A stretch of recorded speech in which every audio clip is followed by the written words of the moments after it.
Hello.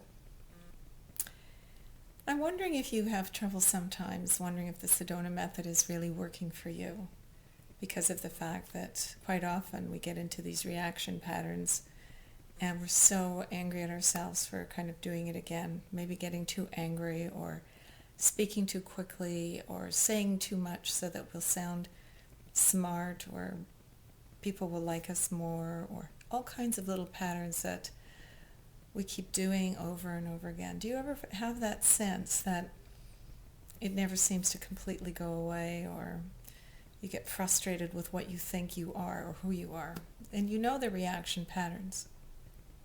Well, I just wanted to share with you that at least 50% of people in their humanness, in their human development, experience traumas, and most traumas are right from birth, in the very early years when we're not able to have any cognitive ability to understand anything, and we don't have language, and it's pre-verbal.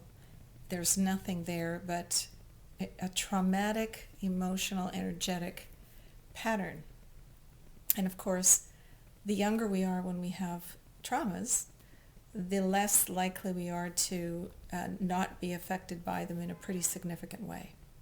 The older we are when we have traumas, the more we have some, cognitive ability to deal with what it is, and it traumatizes us less.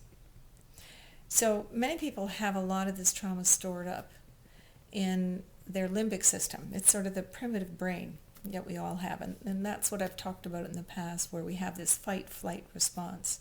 Our reaction to these very traumatic emotions is to tighten up and immediately be hijacked into either a fight where we get angry or prideful or whatever, or we go into flight and we suppress and we close off and shut down.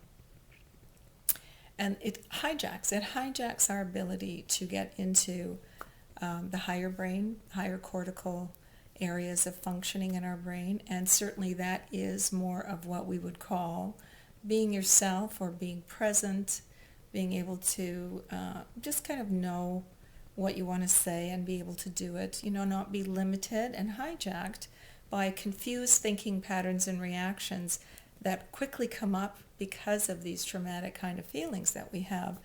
And that's really programmed like an energetic imprint in that limbic system in our lower brain. So our whole thing is to really try and be more patient with these recurring patterns. And when we recognize them, whether it's after the fact or right away, just to take a breath and stop. To just stop, to recognize this is your opportunity to really do something different. To just be patient, to just breathe. To breathe and breathe until you can be more grounded in the present moment, and you can see the room, and you can hear the sounds, and you're taking in what's really here now. And some of this overwhelming energetic pattern that comes from trauma from the past has a chance to kind of settle out and die down and dissolve and release. And we can even see the pattern more and more clearly, that we suddenly get, very vulnerable emotions that are impossible to really trace or recognize or figure out. It's not about that. It's just about the ability to calm down and be more loving and accepting and allowing these things to happen. And over time, it's like soothing. It's like soothing this really traumatized aspect. You don't really need to know details about it per se. If it's happening and your brain quickly jumps in with all kinds of behaviors, roles, things that they're not you and you don't want to be doing them. When you have those kind of patterns, just realize the first thing is just stop. Just stop and breathe and be here as best you can, because you need to reconnect to those higher centers in your brain and in your being,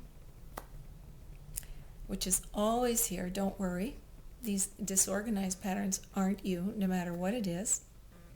It's not you. So if you can let go of criticizing it and thinking there's something wrong with you, see if you can let that go. and just recognize these disorganized things occur because of trauma. Could we be patient, allowing, and just take that in? Just hang with the feelings a bit and wait until you feel really present and even more cortically aware in this moment, and can allow this to simply dissolve. And knowing that you always have this wholeness, this whole being, this whole higher cortical sense that can do whatever it needs to do in any moment. So let me know how you do with that. See if that helps a little to just make it a little more understandable, so that you can actually work with some of these reaction patterns with more love and understanding, and just the encouragement to just stop, to just stop in those moments.